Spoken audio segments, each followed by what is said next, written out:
رزنامة التسجيلات الجامعية أو مراحل التسجيل في الجامعة وتاريخها.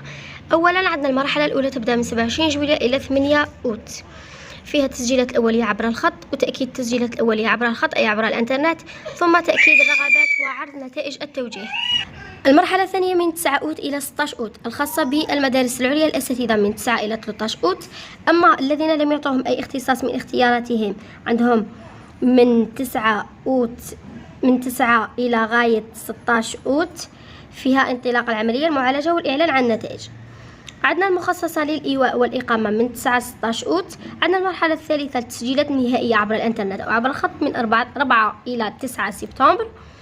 وعندنا المرحلة الرابعة اللي هي معالجات الحالات الخاصة من طرف مؤسسة التعليم العالي البروغريس من 11 إلى 19 سبتمبر. ثم المرحلة النهائية إعادة فتح بوابة مخصصة للخدمات الجامعية من 4 ل 18 سبتمبر 2021.